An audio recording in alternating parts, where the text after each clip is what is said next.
Well, good evening. Happy Monday, everyone. My name is Sharon Rankin, and I am zooming in from Nashville, Tennessee. And I'm delighted that you all are choosing to join us this evening. I'm a national marketing director with the company. I've been with Juice Plus for 36 years. I haven't had a chance to meet you, and I love, love, love what I do. I was a broke stay-at-home mom. Now I consider myself hopefully a rich gadabout grandmother, which we're getting about a lot. It's not as much as we used to, but we're having a great time. So we're delighted that you guys are choosing to join us this evening. We're the Mission Possible team, and your choice says so very much to be here. Um, so thank you for joining us. You're going to be glad that you did. And each week when we come together as a team, it is to remind us and to focus on the greater mission, which is inspiring healthy living around the world. And we are doing that more and more beautifully every single week and month as the way the Juice Plus company continues to shine and grow and have some of the best months that we've ever seen. And the Mission Possible team, of which you are a part of, is a growing team of inspired individuals who are agents for change, dedicated to creating a healthier, more prosperous life for as many as possible now and in the future. And I am so proud of what you guys are doing. You're just blasting it out the doors this month, and we're going to rock and roll right into September. So tonight, we are very, very privileged and highly blessed to have a very special speaker with us, and not just a special speaker, but a special friend, a friend to the Juice Plus community and a friend to many of us. And for Dr. Carol Watson is an international marketing director who actually joined the Juice Plus company I think it's right at 20 years in 2001, right at, you're celebrating 20 years. And she is also, she's a doctor, a naturopath physician, doctor, PhD, and also a nurse. Let's see, what else could I say about Carol? She's a life coach, she's a health coach. And I would say that maybe some of us might consider her an overachiever. She just kept on going until she found many more things that she loved to do. But Carol lives in Denton, Texas with her husband, Ken. And any of us who know Carol know that she radiates enthusiasm, passion, love, grace, and certainly just a change agent. Really, you are a change agent, no question about it, Carol. So we can not thank you enough for being on our call this evening. And I'll just share with you, Ken and Carol have been with us in our home. We've done boot camps together. They've stayed with us. We've had some great conversations and time together. So I count Carol as a precious friend, and I always enjoy being with you, Carol. And just most recently, as I introduced this topic of our conversation tonight, how to be an attraction magnet, Carol was training at the Cherry Festival boot camp, and we heard her train on this, and she really mentioned the book, the Dale Carnegie book, How to Win Friends and Influence People. And I said, well, that's what our leadership team is discussing and reading right now. And Carol shared with me this little tidbit that she and her siblings all had to read this book, the Dale Carnegie book, How to Win Friends and Influence People, when they were growing up. And Carol, I don't know if you want to allude to that or not. But I just thought I wish I'd have been that smart as a parent to have my child read that. So Carol, welcome. And Carol did share in here some of her notes that are in the chat if you guys want to get them. So welcome, Carol. Thank you. So kind and so gracious of you. Very honored to be on your team call. And yes, Sharon and Dave and Ken and I have had some good times together, and who doesn't love hanging with what amazing people that the Rankins are. So I aspire to be like you one day. Truly though, from my heart, you guys know this because Sharon is a part of your organization, and probably most of you's upline mentor as well. But the thing that I can say that I love the most about Sharon Rankin is I respect Sharon. And I can't say that I respect a lot of people. She's a person of integrity, a person of her word, and she loves God and she loves people. And I just am very honored to be here with your team, Sharon. So thank you for inviting me. Thank you, Carol. And yes, our parents did make us read How to Win Friends and Influence People. And they also made us take speech in high school. So they equipped us well for the world. How about that? So thanks again. So tonight's topic, let's see, I can just share my screen. Let me get to that here really quickly. Sorry, need to put that. Now, can you see that, Sharon? Yes, yes. Okay, perfect. I'm just gonna, I thought I was gonna do something, but I guess I'm not. Okay. Okay, so tonight's topic, it really is just basic people skills 101. So a lot of what I'm going to say are probably things that you've heard before, thought about, even done, but to kind of wrap it up into what I call my 8 tips to help you just become that person. It's like you want to be that person in the room that people know, like, and trust, and are going to send you their business. They're going to do business with you, and they're going to send you referrals. So what I realized early on in this business, y'all, is that I needed to go to work on me. So just a little bit about my story, first of all. I come from actually a family of 6. My youngest brother wasn't born in this picture yet. I was the middle child for many years and have the middle child syndrome. Any other middle children in the room? I wanted to be a nurse like my mom, and that's what I did. I actually became a critical care nurse where I worked for almost 20 years. I was saving other people's lives, but you know what? We weren't taught as nurses how to prevent or to keep people away from hospitals. We just were treating disease and putting out fires. I knew nothing about prevention. I was really good at what I did, but was clueless as a very skilled critical care nurse how to keep people from getting sick or from even healing themselves once they were in the hospital. We just put them on more medications. My father actually died at the young age of 56 on Father's Day of a sudden death, which is a heart attack, no warning sign whatsoever. His father died at the age of 53. And last year, my youngest brother, who wasn't even in that other picture, passed away at the young age of 51, the same way. No warning sign. My mom and all of her side of the family died of cancer. So I've got heart disease on one side and cancer on another side. And at my peak, I weighed over 400 pounds and I was dependent on multiple medications. And I was certainly not a picture of health, carrying the code beeper, which is the thing that beep, beep, beeps when your heart stops or you stop breathing in a hospital. I was your first responder. Seriously, over 400 pounds. Extremely short of breath. Again, very skilled at what I did, but I was killing myself. I didn't know how to prevent disease in others, and I was destroying my own life. Until 1995, when I read a book that changed everything for me. And I realized the relationship between nutrition and disease for the first time, and I started juicing pounds and pounds of produce. My husband and I bought a spare refrigerator to house all of the produce. We were committed to our juicing program. And my health started to recover some, but it was an arduous and very expensive routine. Fast forward to 2001, and a doctor, a holistic doctor that I was working for, introduced me to Juice Plus.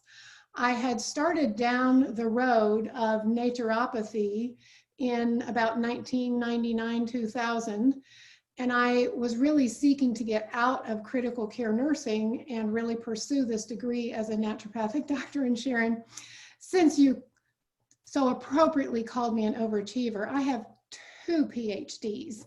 So I'm also have a PhD as a counselor of natural health, as well as a doctor of naturopathy. So when my doctor introduced this to me, I was like, you have got to be kidding. How in the world can they put all of those yummies in easy to swallow capsules and way more affordable than what I was spending on my costly juicing program? I didn't even ask how much it cost. All I seriously said was, how do I get it? Because I was tired of the chop, slop, and mop routine. So I could go on and on about the power of Juice Plus. That's not the point. Tonight is a training call. I'm assuming you all already eat Juice Plus and know how amazing it is. So after several years of taking Juice Plus, my health continued to improve, yet I continued to struggle with my lifelong addiction to food. constantly an issue for me, introduced Shred 10 in 2014. Dr. Mitra Ray and her brilliance introduced the program. Again, not the point of this call, but just to let you know, the program works if you work the program. My mindset was, I'm creating a new lifestyle. This is not a diet. I embraced it wholeheartedly. And we're fast forwarding now 6 years. I've maintained about 130-pound weight loss. I've regained my health completely. I am almost 62. I'm just a week shy of 62. And I feel like I'm finally getting to experience what it would have been like at the age of 30 when I missed out on all the vitality and all the fun and all the movement that I now have in my life, and the confidence that I missed out on for so many years. I don't regret any of that, by the way. I don't look back. I only look forward. The tears are tears of joy, not sorrow, because I'm so grateful that I now have so much energy that I get to enjoy life. I play pickleball. I line dance. I do Tai Chi.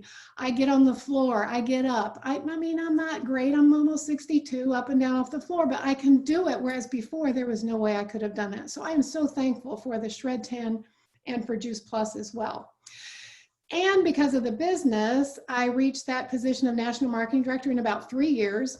And we just have the most amazing team. We have so much fun. If y'all have never been to a conference, you got to get to the next one, whenever that's going to be.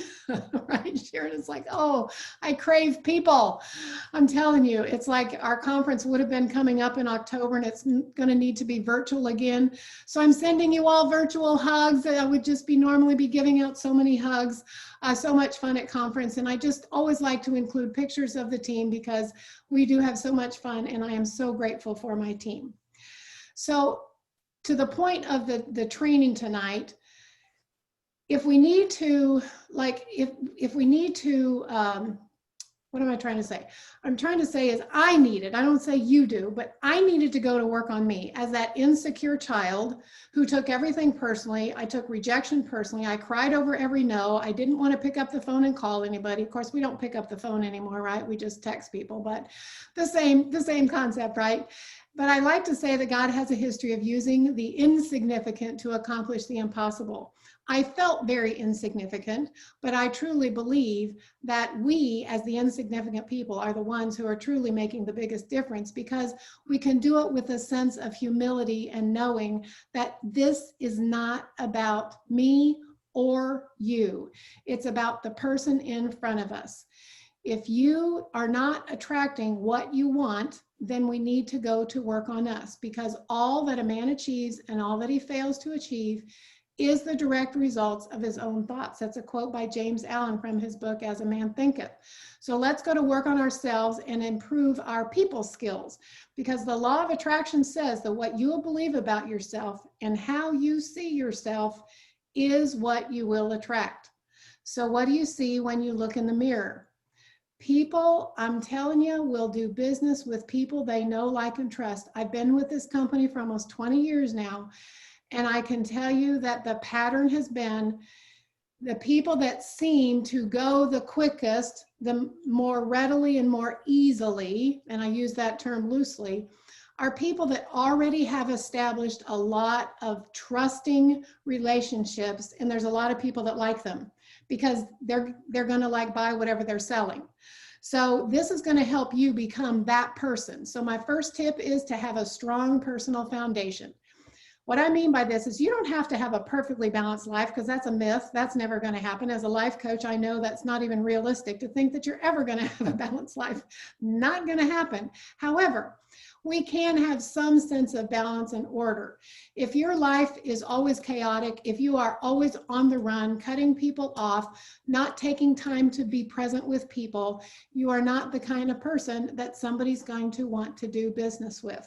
So we want to be that person that has a bit of a sense of balance when it comes to finances, relationships, spiritual growth, family, career, fun. Are you all work and no fun? Just a little bit more balance in our lives. Think about somebody right now that you really like, love, or admire. And I can probably guarantee you But they're going to be somebody that has some sense of balance. They're not just like their life is just chaos all the time, right? And complaining all the time, by the way. The second thing is, and we're going to go through these fairly quickly because like I said, they're pretty common sense. The second one is to focus all of your attention on the other person. I'm focusing on you. Do you feel special and valued? I'm telling you, I truly believe the greatest gift you can give anyone is the gift of attention. People want to feel heard. They want to feel important, have eye contact with them. Please, when you're in a room full of people, I know it's hard and distracting, but if you have someone in front of you sharing their heart or sharing a story with you, and you're looking all over the room at everybody else around and not maintaining any eye contact, you're going to lose them in a second.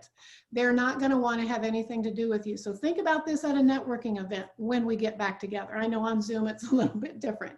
Show interest in them, ask questions, show that you're interested, let them talk about their passions and their problems. The third one is the biggest, I think, next to number 8. Number 3 is listen, listen, listen. How many times have we heard that? Empathetic listening, not just listening like sitting there thinking, oh, what am I going to ask next? If you focus your attention on the person in front of you, your anxiety is going to go down. If you focus on you, your anxiety is going to go up. So if you're the type of person that gets nervous talking to other people, and I understand that, I've been there, that means that we're merely putting the attention on ourselves. If you think about the person in front of you and listen to what it is that they're saying, the conversation will flow naturally and the next question will come up from the answer they give you. Instead of sitting there thinking about what your next question is going to be, you miss the answer, and there's a clue right there for how to ask that next question. I could probably spend about an hour on this one because I've worked really hard at this art of listening. So just take my word for it. You want to persuade people with your ears. You do not want to be in the business of convincing people, right? Because who likes to be convinced? I don't. Do you? A man convinced against his will is of the same opinion still. I love this little saying, when I say it, they can doubt me. But when you say it, all of a sudden, oh, a light bulb went off. It's true. So you can talk and talk and talk and try to tell somebody, but all of a sudden when they come up with this on their own, that's why we want to be professional problem solvers. Put on your detective hat. Ask a lot of questions. Our goal is not to make the sale, but to help them and us discover if there's even a sale to be made in the first place. Because the more we insist, the more they're going to resist. A quick story, since I'm a farm girl from Indiana, I did not show cattle because I was afraid of them. I was the house girl, cooking and cleaning and sewing and gardening. But I had 2 brothers and a sister who loved to be out in the fields with Dad, and they would show cattle for 4-H. And I learned actually how to get a cow into a trailer. You cannot pull a cow into a trailer. What do? They resist. They push back, and you're trying to get them into the trailer behind you, right? So all you need to do is turn the scenario around. You're over there, out there somewhere, the trailer's back there, and you're tugging away from the trailer, and the cow will back himself into the trailer because they're going to resist you, and they just back themselves right on in. That's kind of the way we are as people, right? We don't like people convincing us. We don't like it to be you telling me what to do. It's got to be my idea. Hopefully that helped with that point. The fourth one, oh my goodness, acknowledge people. We live in such a world where so many people do not feel acknowledged. And I'm not just talking about compliments. I'm talking about sincere compliments and acknowledge the compliments. And what I mean by that, I've got a good example here on the screen for you. But let's just say you just got your hair cut. How many of us have gotten our hair cut and people will say, oh, you got your hair cut? Or, oh, your hair looks nice. Well, that's nice. But what if somebody said, oh, Sharon, you must have gotten your hair done today. You have such a way of styling your hair that it just flatters your beautiful features. Now you can say that sincerely because Sharon's hair does flatter her beautiful features, okay? So you don't want to make something up that's not true, but you want to acknowledge the compliment and not just randomly be tossing out compliments. The fifth one is to talk about how you have helped people either with Juice Plus or our business. Quite frankly, people don't care about you. They don't care about how successful or how amazing you are. They want to know how you can help them. And the way you let them know how you can help them is you tell stories of how you've helped other people. Like I have a mom who is one of my customers who has a child with attention deficit. This was 15 years ago. One of the probably the most remarkable story, and it's not that big. But if you've got a child with attention deficit, this is huge. And she came back to me after about 6 months on Juice Plus, and she told me that her child looked at her and put his arm around her. She was in tears. Nothing had changed other than the addition of Juice Plus, and it only continued to get better from there. So if I'm sharing with a mom with attention deficit, I can say we have research backing the stories. I can't promise you those types of results, but I like to tell people how I have helped other people. From a financial standpoint, if you've got somebody like I do on my team, where they were getting ready to have their car repossessed, $500 a month made a huge difference in the family income. Not only were they able to keep their car, but after a couple of years of saving up, because she saved all her Juice Plus money, they were able to actually purchase a better used vehicle for their family finances. That's what the Juice Plus franchise did for another family. So you want to describe it in detail because people want to know what's in it for me. That's the radio station. Put up your little antennas. They want to know what's in it for me, baby. Radio station, WIIFM. What's in it for me? That's what I want to know, right? The sixth one is offer to be an information resource. Really quickly, I meet at a networking event or at church or here in my own neighborhood. I might meet a pest control person. I might meet, what are they called? Interior decorator. I might meet someone who has a gift in a business of organizing. So I put up my antennas, I'm on the lookout for articles on the web, something in a magazine, something I can tear out, send off in the mail, or copy and paste and put in an email, say, hey, I thought about you when I saw this article, thought it might be of interest to you. And you're not in, by the way, no business, no, hey, did you look at that Juice Plus video? No, hey, I'm a Juice Plus representative.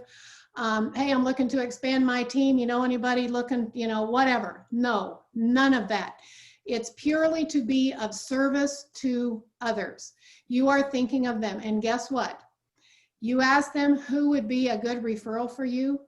I am serious. Like, when is the last time somebody asked you as a Juice Plus partner at somebody else in another business and you just met them, and one of the questions they ask you is, well, gosh, Susie, I'm wondering, I'd love to help you expand your business. I'm wondering who would be a good referral for you. Like, what kind of a person are you looking for to join your business?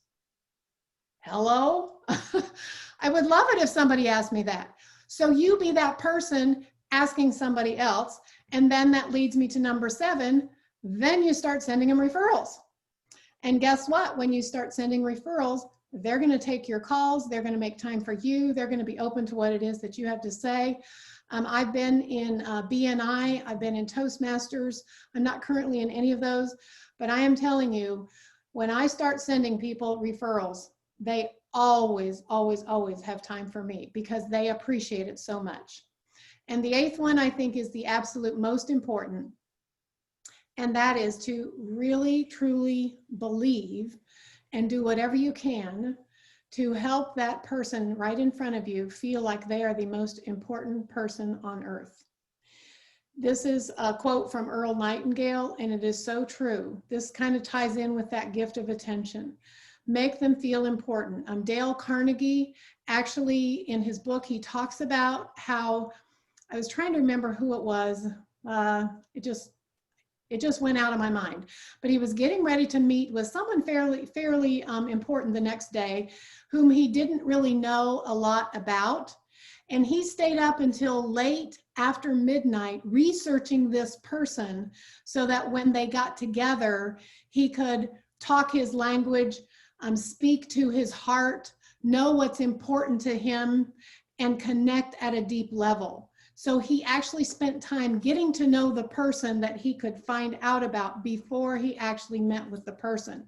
How many times do we take time to actually research someone? Let's say it is a BNI event and people are tossing out cards and you reach out to someone and you set up a luncheon date. Do you take time to go look at their website, see what it is that they're all about, look them up on Facebook, see what interests they have so that you have a point of reference in your conversation? Oh my gosh, that would make me feel like you took time to look at my website. You looked me up on Facebook. You know about my family. Those are the kind of people that are going to want to do business with you. They'll buy your stuff. I'm telling you, people are not buying Juice Plus. They're buying a relationship with you. They will do business with people they know, like, and trust. Dale Carnegie says in his book, you can make more friends in 2 months by becoming interested in other people than you can in 2 years by trying to get other people interested in you. So get over yourself. Okay. So here's the test. All right. Some of you are getting out and about, and I know some of you aren't. So the next time you meet a prospective customer or a prospective partner for lunch, there has to be food involved. It can't just be for coffee. There's got to be food in this little sandwich test. Doesn't have to be a sandwich, but there's got to be food involved. So you're sitting across from one another in the booth, and someone is doing most of the talking. Who would that person be? So whose food, by the end of the conversation, should be still on the plate? I failed this test the first time I took it, just saying. So the person that you are sitting across from talking to, their food should still be there because you're just asking a question here and there and listening. This is a really good test to see who's doing most of the talking. I can almost promise you 90% of us would fail because we're so excited about Juice Plus and blah, blah, blah, and we just go on and on and on and on and on, and the other person's like, oh my gosh, when is this person ever going to stop talking? So put yourself to the test and see how well your listening skills are, okay? I love this quote that says, the only permanent constructive changes you can make in the world are the changes that you make in yourself. I've invested a lot of time and a lot of money, quite frankly, to work on me because I needed a lot of help. I wasn't making it all about me. I was all about me. So if that's what it takes for you, get the book, read the book, look at the handout, really consider what are the areas that you can improve in so that you can be that person that people know, like, and trust. And I am going to challenge you, because I always like to lead my trainings with some kind of a call to action. I want you to think about 5 people that you care about, or that you've been wanting to build a relationship with, or people you're concerned about that you may or may not have already shared Juice Plus or not, and don't even reach out to them with the idea of sharing Juice Plus. Just reach out and say, I was thinking about you. I care about you. How are things going for you? How are you dealing with this situation our world is experiencing right now? Strike up a conversation, and I'm not talking about just a text. I'm talking about like talking to people, affirming, acknowledging, listening, complimenting, acknowledging the compliment, making them feel special, valued, and important. And I'm going to close, Sharon, with my poem. Do I have time to read my little poem? Okay. So I'd like to close with this little poem that, unfortunately, I know not who the author is, but I think it could have been written by a Juice Plus partner is what I'm thinking, but I don't think it was. But anyway, it's called Maybe She Needs Me. You could insert he, but I'm just going to say she. Maybe she needs me. It had been a long day. I was finishing a task. And as I hurried past her, a little voice said, just ask. Oh, not today, I told myself. I'm tired and it shows. Ever feel that way? I inserted that part. Besides, I might look foolish, and she'd just say no, right? While drifting off to sleep that night, I saw her face again. I wondered what her life was like, her needs, her dreams, her pain. What if she'd been wishing for a friendly word and smile, a chance to know someone, who would go the extra mile? What if she'd been waiting for a break, an open door? Was this the opportunity that she'd been praying for? I saw the opportunities she might not have, the fulfillment she could be missing out on, because I would not risk myself to stop, to ask, to care. So what if what I offer her is not her cup of tea? That's a choice for her to make. How selfish can I be? When all my dreams are realized, I don't want to regret the lives I wouldn't touch and change, the no's I didn't get. Oh, let me live as a true go-giver and let my mission be not to think, do I need her, but maybe she needs me. So my invitation to you is to put all of your attention and focus on the other person. Let your anxieties go down. Don't worry about the next question, the next thought. Just be completely present. Use that handout that's in the chat feature there and refer to those as your tips. I also am recommending Don Miguel Ruiz's book, The 4 Agreements. This is about an hour training that I can do where I include a whole lot more, but if you haven't read the 4 Agreements, oh my gosh, I've got a whole training just on the 4 Agreements. It is a powerful little book as well. So Sharon, I'm gonna turn her back to you because I know we're over time. Thank you, Carol. Thank you. So let me stop can you stop your screen? I'm trying to find my, for some reason, my little arrow is not I don't know what to do to, let's see, there it is. Got it. There you go. Perfect. Thank you. Well, I can't say thank you enough for joining us this evening and pouring into us. And I've got a whole page of notes. Even though I heard you do this, it's reinforcement. Even though we might have heard some of this before and we know it, what I say is we're all kindergartners and we need to be reminded of the right thing. So thank you for sharing this beautiful, really heartfelt, really from the heart and personal experience too. I'm hearing you say from personal experience. So, Yes, ma'am.